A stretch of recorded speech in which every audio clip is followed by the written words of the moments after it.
Hi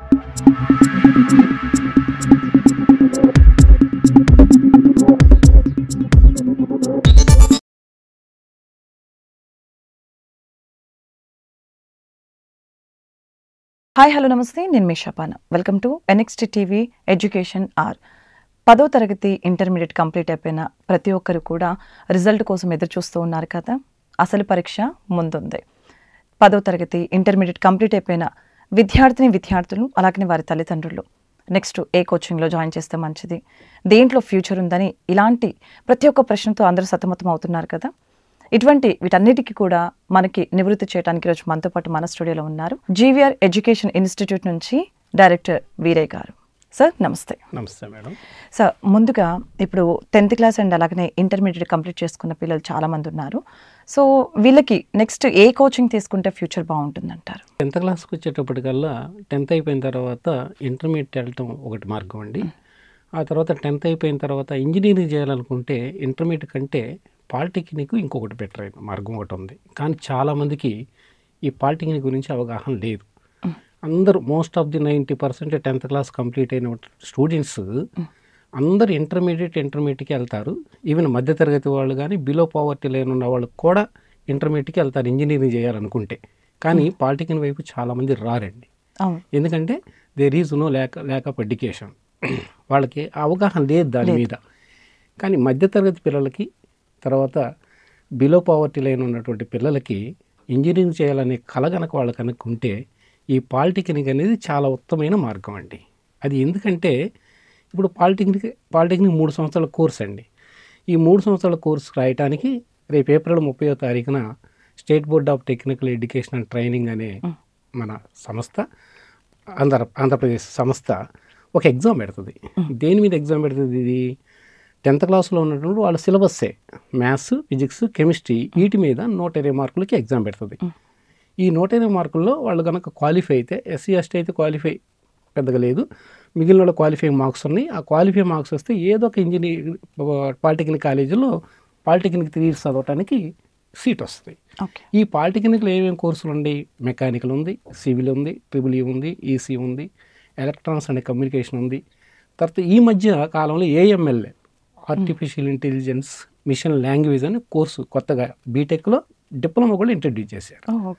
తర్వాత CSC ఈ కోర్సులు ఉన్నాయి. ఇవి కాక కెమికల్ ఇంజనీరింగ్ ఉన్నాయి, మెటలర్జీ ఉన్నాయి, టెక్స్టైల్ ఉన్నాయి, చాలా కోర్సులు ఉన్నాయి. ఇది 3 సంవత్సరాల కోర్సు అండి.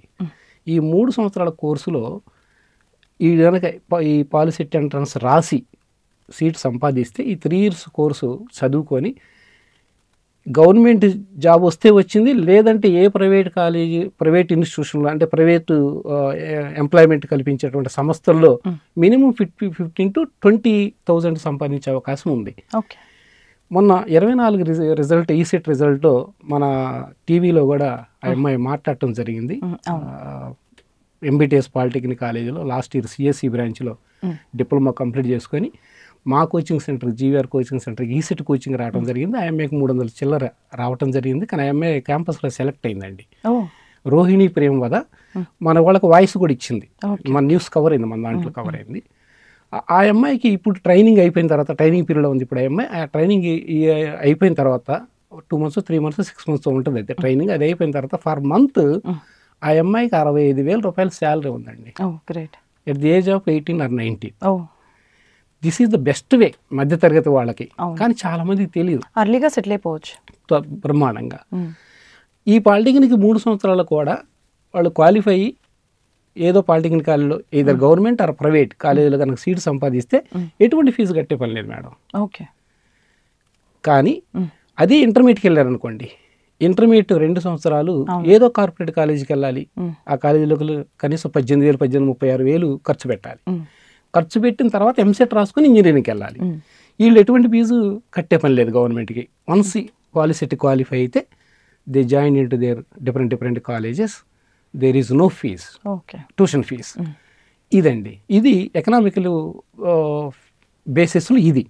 ఇంకొక ముఖ్యమైన అడ్వాంటేజ్ ఏదైతే ఉందంటే ఈ పాలిటెక్నిక్లో వీళ్ళు 3 సంవత్సరాల్లో కనీసం ఒక 15 ఇంజనీరింగ్ సబ్జెక్టులు చదువుతారు.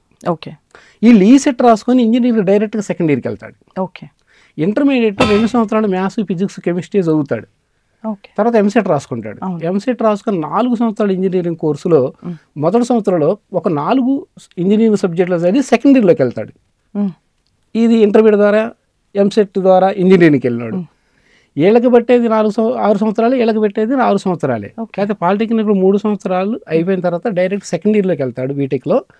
అప్పుడు 15 సబ్జెక్టులు ఇంజనీరింగ్ సబ్జెక్టులు చదివి వెళ్తాడు, ఎటువంటి డబ్బులు ఖర్చు లేకుండా. ఇంకోటి ఏంటి, ఇంటర్మీడియట్ ఏ సబ్జెక్టు చదవడండి, మ్యాథ్స్, ఫిజిక్స్, కెమిస్ట్రీ, సాంస్క్రిట్ చదువుతాడు. చదివి ఎంసెట్ రాసుకొని ఇంజనీరింగ్ ఫస్ట్ ఇయర్లో ఒక 4 సబ్జెక్టులు చదివి ఇంజనీరింగ్ సెకండ్ ఇయర్కి వెళ్తాడు. సబ్జెక్ట్ పరంగా ఈడే ఉంటాడు. అంటే మ్యాథ్స్, ఫిజిక్స్ కొంచెం వీక్ ఉన్నా టెక్నికల్ బ్రాంచ్ సబ్జెక్ట్లో మాత్రం పాలిటెక్నిక్ కూడా బెస్ట్లో ఉంటాడు. అంటే తక్కువ వయసులో ఉద్యోగం సంపాదించవచ్చు ఒకటి. రెండవది సబ్జెక్టుతో ఇంజనీరింగ్ సెకండ్ ఇయర్లోకి వెళ్ళటం ఉంటుంది. ఆ తర్వాత క్యాంపస్ ప్లేస్మెంట్లో కొంచెం maths background, English background, arithmetic reasoning జాగ్రత్త చూసుకుంటే క్యాంపస్ ఇంటర్వ్యూలో ఈజీగా సెలెక్ట్ అవ్వచ్చు. ఇదండి. అలాగనే సార్, ఈ ఎంట్రన్స్ ఎగ్జామ్స్కి ప్రిపేర్ అయ్యే ఈ విద్యార్థులకి ప్రిపరేషన్స్ ఎలా ఉంటాయంటారు? ఈ ఎంసెట్ వచ్చేటప్పటికి మేడం మ్యాక్సిమం కార్పొరేట్ కాలేజీల్లో జనరల్గా ఏం చేస్తారంటే జేఈ మెయిన్స్ మీద ఎక్కువ ఫోకస్ పెడతారు. ఓకే. తర్వాత ఐపీ మీద ఎక్కువ ఫోకస్ పెడతారు. ఈ ఐపీ మీద ఫోకస్ పెట్టినాడు మార్కులు స్కోరేజ్ చేస్తాడు, కానీ ఆబ్జెక్టివ్ ఓరియంటేషన్ ఎంసెట్ రాదు. ఓకే. అందుకని ఈ షార్ట్ పీరియడ్లో, అంటే ఇక్కడికి వచ్చే 50 రోజుల్లో లేక 45 రోజుల్లో, ఇప్పుడైతే కొంచెం టైం ఉందిలేండి, 55-45 రోజుల్లో ఈ ఆబ్జెక్టివ్ ఓరియంటేషన్ ఉన్నటువంటి కోచింగ్ సెంటర్స్ని ఎన్నుకోవాలి పిల్లలు మంచి ర్యాంక్ కోసం. 10,000 లోపు ఎంసెట్ ర్యాంక్ వస్తే మంచి కాలేజీలు వస్తాయండి, మంచి మంచి క్యాంపస్ ప్లేస్మెంట్స్ వచ్చేటువంటి కాలేజీలు వస్తాయి 10,000 లోపు ర్యాంకు. ఇంటర్మీడియట్ చెప్పి లాస్ట్లో ఈ చెప్పుకొని ఇంటర్మీడియట్ ఫోకస్ చెప్పి కొన్ని చోట్ల అయితే ఇంటర్మీడియట్ లాస్ట్ 2 monthsలో చెప్తారు. జేఈ మెయిన్స్ ఇలా ఉండే అనుకోండి మేడం, వాటిలో ఈఏ చెప్పుకుంటే వెళ్ళి లాస్ట్లో ఐపీ మాత్రం కొంచెం చెప్తారు, తక్కువ డ్యూరేషన్లో చెప్తారు. దానివల్ల సబ్జెక్టు కొంచెం మార్కులు అయితే వస్తాయి, సెలెక్టెడ్ క్వశ్చన్స్ వస్తాయి కాబట్టి మార్కులు అయితే బాగానే వస్తాయి, కానీ సబ్జెక్ట్ అయితే ఉండదు. అలాంటి వాళ్ళు అక్కడ మంచి 900 మార్కుల నుండి కూడా ఈ ఎంసెట్లో నాట్ క్వాలిఫై అని వస్తారు. ఇది ఒక డిసడ్వాంటేజ్ ఉందండి.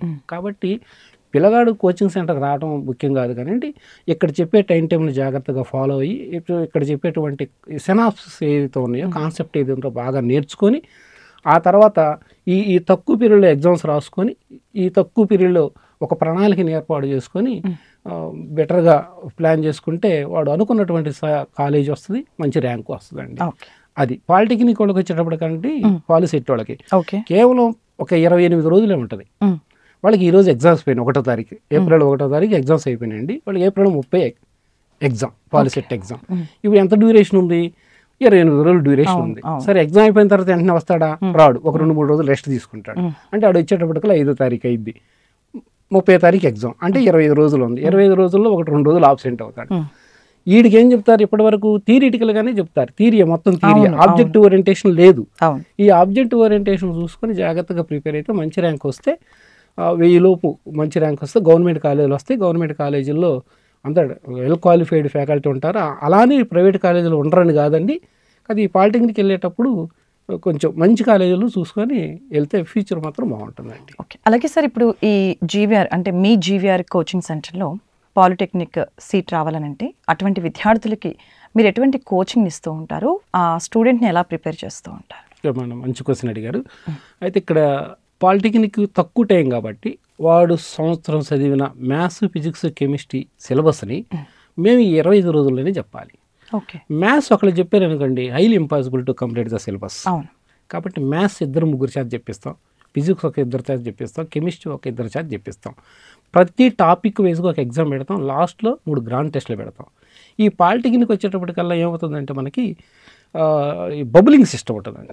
వీళ్ళకి తెలియదు ఆ బబులింగ్ సిస్టమ్ కూడా. ఆ బబుల్ చేసే క్రమంలో కూడా చాలామంది ఫెయిల్ అవుతారు, మిస్టేక్స్ అవుతారు. అందుకని మేము 3 గ్రాండ్ టెస్టులు పెట్టడం వల్ల ఆ బబులింగ్లో వీడు బాగా ప్రాక్టీస్ అవుతాడు. ప్రతి ఎవ్రీడే ఎగ్జామ్ కూడా, everyday chapter wise exam, topic wise exam కూడా బబులింగే ఉంటుంది. కాబట్టి బబులింగ్లో నిష్ణాతులు అవుతాడు మా ట్రైనింగ్ సెంటర్లో. మేము 2009లో పెట్టాం మేడం. 2009 నుంచి ఇప్పటి వరకు మనకు చెప్పింది గుంటూరులో 329 ర్యాంక్ మాది ఫస్ట్ టైంలో. అదే బెస్ట్ ర్యాంక్ గుంటూరులో నాకు తెలిసి కోచింగ్ సెంటర్లో. ఇక last year, before last year అయితే 581 వచ్చింది, 724 ర్యాంకులు కూడా రావడం జరిగింది. అలానే ఏపీఆర్జేసీలు కూడా కనీసం ఒక 5-6 సీట్లు రావడం జరుగుతుందండి. ఓకే. అలాగే సార్ ఇప్పుడు ఈ ఎంట్రన్స్ ఎగ్జామ్స్కి ప్రిపేర్ అయ్యే పిల్లలు ర్యాంకే లక్ష్యంగా ప్రిపేర్ అవుతూ ఉంటారు. అంటే ఎటువంటి ర్యాంక్ వస్తే క్యాంపస్లో సీట్ వస్తుందంటారు? అంటే ఫస్ట్ పాలిటెక్నిక్ ద్వారా ఈ సెట్ కనుక చూస్తే మేడం, ఈ ఆంధ్ర యూనివర్సిటీ కానీ, జేఎన్టీ కాకినాడ కానీ, ఉస్మానియా కానీ, జేఎన్టీ నసరాపేట కానీ, జేఎన్టీ అనంతపూర్ కానీ, జేఎన్టీ విజయనగరం కానీ, జేఎన్టీ కడప కానీ, ఇలాంటి కాలేజీలు కన్నా సీట్ రావాలంటే ఓపెన్ కేటగిరీలో ఫస్ట్ 3 ఉండాలండి. 1, 2, 3 ర్యాంకులే ఉండాలి. ఎస్సీకి వచ్చేటప్పటికి 25 నుంచి 30 ర్యాంక్ ఉండొచ్చు. బీసీకి వచ్చేటప్పటికల్లా 20 ఉండొచ్చు. మాకు గతంలో మా దగ్గర ఆ బీసీ పిల్లవాడు ఉన్నాడు, ఆడికి ఈ సెట్లో 20 ర్యాంక్ వచ్చింది, ఆంధ్ర యూనివర్సిటీలో ఉన్నాడు. అలానే మాకు కెమికల్ ఇంజనీరింగ్ బ్రాంచ్లో ఫస్ట్ ర్యాంక్స్ వచ్చినాయి, అతను ఆంధ్ర యూనివర్సిటీలో ఉన్నాడు.